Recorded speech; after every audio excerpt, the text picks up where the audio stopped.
오늘 이제 현안 질의에서 드러난 것 중에 하나가 김용현 씨는 그 병력 투입과 철수를 다 지휘를 한 사람이에요. 그렇죠. 그리고 박안수 그 계엄 사령관이 음.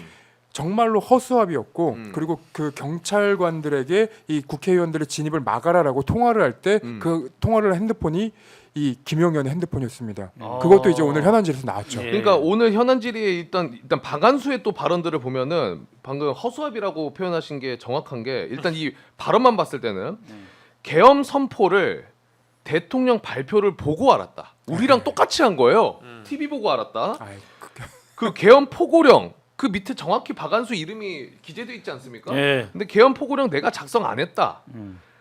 그 계엄- 정확하게 이렇게 얘기했습니다. 계엄 포고령은 군인들이 쓰는 언어가 아니다. 그리고 국방부에서 작성되지 않은 것으로 알고 있다라고 얘기했어요. 야, 아니 이거 어떻게 봐야 됩니까 이거? 그 정확하게 합시다. 네. 그러니까는 이기면은 이렇게 말 안 했겠죠. 그러니까요. 지니까 이제 그 난파선에서 도망치는 이제 쥐새끼처럼 그런 말을 하는 건데 네. 허수아비 아닙니다. 네. 그렇죠. 네? 합참의장 대신에 그 김영현과 충암파 핵심이 찍은 사람이에요. 맞습니다. 그래서 계엄을 할 때 이 사람을 계엄사령관을 시키면 음. 잘 수용해서 집행할 것이라고 믿고 뽑은 자예요. 그렇죠. 무슨 소리예요? 그래서 포고령의 사인도 직접 한 사람이고요. 서명을 했고 지는 사실 제가 듣기로는 그 월요일 날 저녁에 이미 용산에 와 있었는데 언제 당신 언제 와서 그랬더니 어버어버 하다가 3일 날 저녁에 용산 왔다 그러는데 용산에 와서 국방부 들어가는 것은 3일일지 모르나 네. 용산에 온 거는 2일이에요. 아, 용산에는 전날에 와 있었어요. 예, 그렇기 때문에 제가 그걸 알고 있는데 거짓말을 하더라고. 그래서 그럼 여기서 단독 기사가 좀 나와. 이 친구가 지금 그러네. 원래 이 범죄자들 내라는 뭐 이런 사람들 입만 열면 이제 거짓말 하는데 이 사람 허수아비 아닙니다. 네. 아, 그럼 지금 표현이. 허수아비처럼 해서 처럼. 빠져나가고 김영현이 도피하고 그러면 자기는 대통령한테 직접 받은 게 없고 김영현이가 다 들고 이제 일본을 거쳐서 유럽이나 미국으로 튀면 조연처럼 네. 한 5, 6년 버티고 오면 되고 그 정도의 네트워크는 또 있어요 이자가. 그러니까요. 김영현이? 이 상황 둘러싸고 사실 지금 박성원 의원이 굉장히 핵심적인 거 얘기해 주셨는데, 그러니까 인물별로 모른다.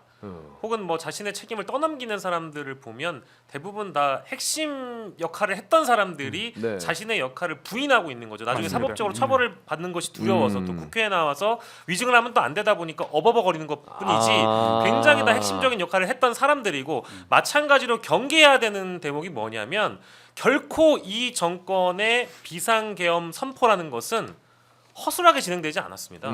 치밀하게 진행됐어요. 어휴, 저렇게 정확한 말하는 사람 처음 봤어. 처음 내가, 봤어. 내가 오늘 인터뷰를 한 6개를 하면서 계속 그걸 바로 잡았어요. 치밀하게 했습니다. 치밀하게 신속하게 전격 제로 작전하듯이 한 거고. 조직적으로 계획적으로 했습니다. 이것을 민주당이 지난 2달 반 석 달 동안 준비해서 대비해서 막은 거지. 네. 어허. 그것도 15분 20분 차이로 겨우 막은 거지.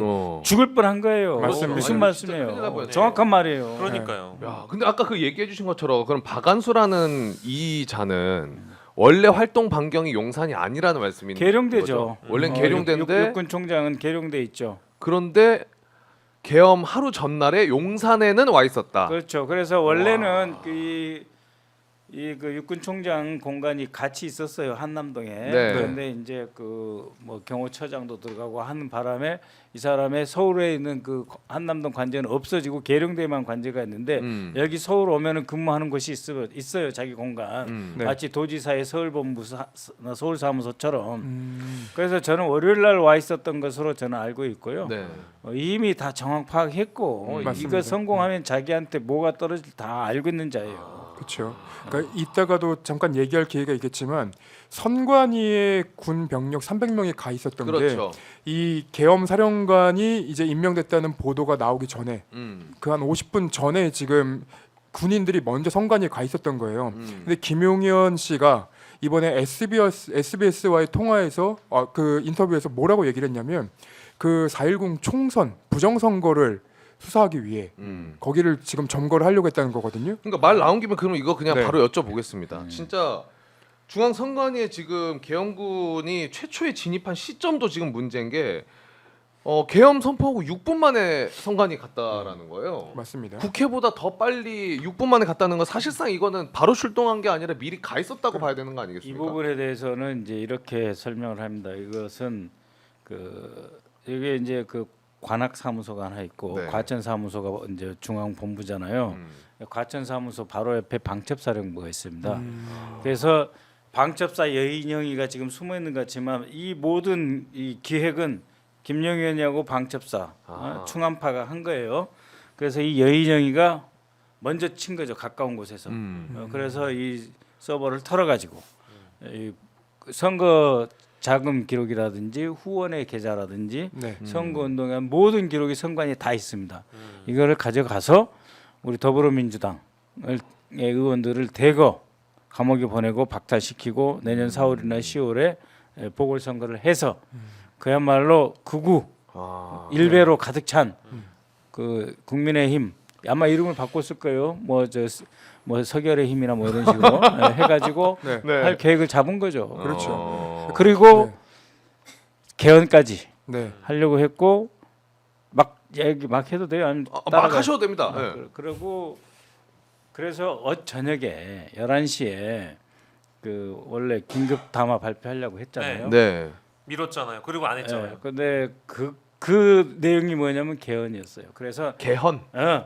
나는 김용현이를 사표를 수리할 테다. 어. 그런데 민주당에 문제가 있다. 앞으로 개헌은 어. 임기 단축 개헌이 아니고 탄핵도 못 하고 이런 쪽으로 개헌을 해야 된다. 아 그건 나 이러한 대성전의 싸움에 나서겠다. 이 말을 하려고 했었어요. 그 어디서 들으신 겁니까? 어떻게 좀 파악을 하신?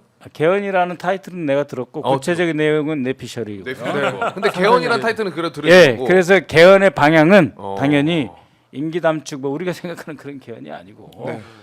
어제 저녁에 그 한동훈이랑 다 만나서 그랬잖아요. 나 민주당은 제대로 한번 일전 더 불사할 거다.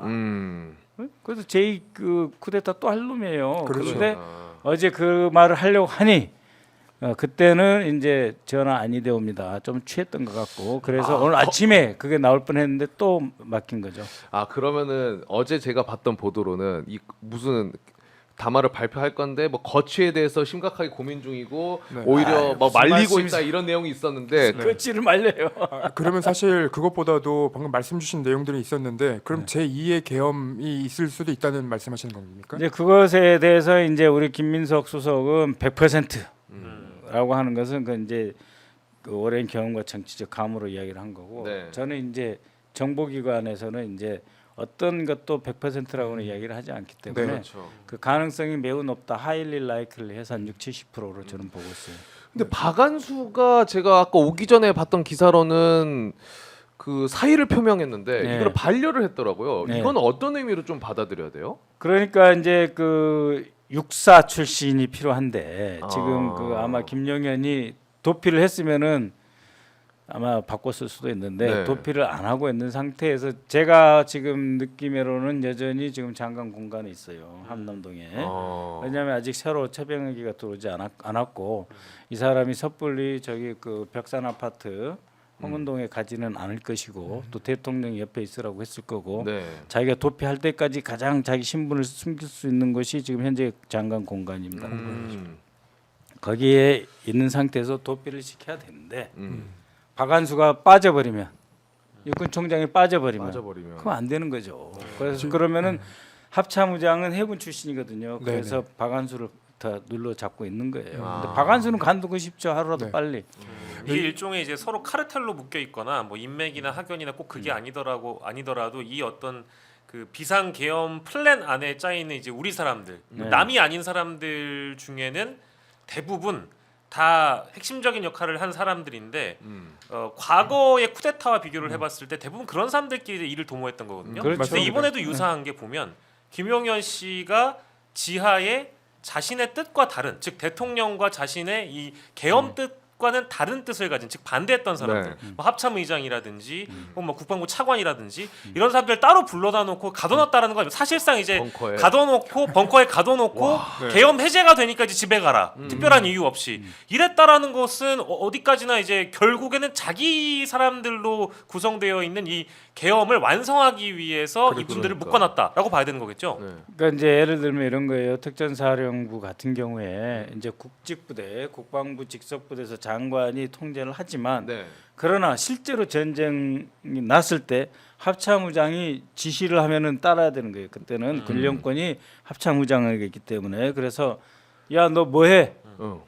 지금 어디 보내고 있어 하면은 꼼짝 못하게 돼 있는 관계가 있어요. 그러니까는 두 지휘를 받는 거죠. 장관 지휘, 합참의장. 합참의장. 그렇기 때문에 방금 이야기한 측면이 그래서 맞는 말일 수 있다고 보고 있습니다. 합참의장을 좀 근데 합참의장도 이제 아니에요. 튀었어요. 이게 뭐냐 이게 도대체 내부돼 가지고 그래가지고 지금 이제 그 어제 그 가결이 된 직후에 네. 전 군에 대한 이동 통제는 내가 한다. 지금 합참의장은 그러고 있는 상태고 네. 합참의장은 해군 출신인데 상대적으로 군사 전문가다운 면모는 있어요. 이번에 계엄 이 사건이 끝나고 나서 끝난 게 아니죠. 아직도 진행되고 있는 잠시 멈춰 있는 상태인데 저는 그날 계엄이 이제 비상계엄이 선포된 그 직후에 이 국민의힘 의원들이 이 당사에 있고 국회로 안 들어왔단 말이죠. 예. 저는 요거 보면서 혹시 국민의힘 의원들 내부 중에 몇몇은 요 상황을 알고 있었던 것 아닌가 그런 의심도 들던데 저도 어떻습니까? 추경호는 알고 있지 않았을까? 저는 그렇게 생각해요. 왜냐면은 그렇게 생각합니다. 국회 동향이라든지 그것도 알아야 되고 네. 또 마지막으로 야 내가 한 10시 반에 사고 치면은 이거 민주당의 국회의원 놈들 올까? 물어봐야 되잖아 누군가요. 그래서 그렇죠. 아이고 지금 연말인데 경기도 하고 이런데 하루에 지금 뭐 송년회가 몇 건인데 못 옵니다 이랬겠죠. 그렇죠. 아니 대통령실 관계자한테 그 대통령실과의 연이 끊어져 있다는 추경호라고 확실하게 이야기한 건 아니고요. 예, 예. 네, 그랬지 한동훈 그랬지 않을까 대표도 생각합니다. 문자를 받았어요. 파국입니다라고. 아 그래요? 대통령실 관계자도 아까 채널 A가 보도를 하더라고요. 계엄 전에? 계엄 전에 파국입니다. 이제 돌이킬 수 없다. 이 문자를 받았다는 거예요. 근데 국민의힘의 이 대통령실과 가까운 사람들 중에 이 문자나 연락을 못 받은 사람이 없다. 저는 그거는 이제 합리적으로 저는 납득이 안 되더라고요. 개인적인 추론입니다만 더 나아가서 추경호는 한동훈이 체포될 것까지도 알고 기다린 측면이 없지 않아 있다고 봅니다. 너무 추경호 그 원내대표를 특정하신 거 아닙니까? 저는 그렇게 얘기할 수 있죠. 제 뇌피셜인데요. 아니 그 한동훈이 이제 그때는 살짝 고마웠어요. 네. 제가 잠깐, 11시 11시 한 10분 정말 이 빗발치는 총알을 뚫는 기분으로 이제 국회에 들어왔습니다. 그래서 죽더라도 국회에서 죽어야 된다. 괜히 국회의원 배지 달고 다른 데 돌아다니다가 계엄군한테 잡히면은 네. 죽어가지고 어디 깨골창에 던져지거나 다리에 돌 묶여가지고 바다에 빠지니까 죽더라도 국회로 가자. 목숨 걸고 왔는데 한동훈이가 와 있는 거예요. 그래서 본회의장에? 예. 그래서 이 친구도 잘못하면 체포돼서 뒤질란가 보다 생각했죠. 자식하면 되게 많네. 아니 근데 그건 얼추 맞는 것 같아요. 네. 그러면은 저희 다음 얘기로 일단 우리가 막 이야기해도 한동훈이 네가 이해해야지 뭐 어쩌겠냐. 아니 그래도 그러면 한동훈 얘기 나왔으니까 그럼 요거는 하나 소개하고 갈게요. 네. 이제 한동훈은 그때 당시에 이제 어쨌든 뭐 파국이다 소개해 주셨고 그 국회까지 한동훈이 온 건 우리 다 알고 있는 얘기잖아요. 그렇죠. 근데 한동훈 대표가 현역 의원의 휴대전화를 직접 빌려서 그 맞아요. 본회의장 집결이 바로 당대표 지시라고 글을 올렸대요. 네. 다른 사람들 다 보라고. 네네네. 근데 그거를 쌩까고 당사에 가서 의원총회한 사람들이 있는 거고 그렇죠. 넘어온 사람들이 있는 거고 네. 요거는 우리가 좀 기억을 해줘야 된다. 맞아요. 네, 한동훈은 어쨌든 불러오려고는 했다. 네. 근데 그걸 아니 보고 19명 왔어요 실제로. 그러니까 네. 근데 그걸 보고도 추경호한테 붙은 쪽이 더 많다. 그건 그렇죠. 네. 그 정도로 정리를 하고. 그 저기 옛날에 저기 그 솔로몬 나오는 그 뭐죠 모세 영화 보면은 네. 문에다가 그 양피로 딱 칠해 놓으면은 네. 못 들어가잖아요. 네. 그런 것처럼 저기 그 국힘 당사에 네. 계엄군이 못 들어가게 양표 딱 칠해놨으니까 그쪽 가 있으면 살고 아하. 괜히 국회 근처에 얼렁얼렁 다 뒤져 뭐 이런 분위기 아니었을까요? 그러니까요. 아니 근데 그만큼 그때 국회 상황이 굉장히 또 심각했던 거고. 그럼요, 우리 목숨 걸고 한 거예요. 그렇죠. 맞습니다.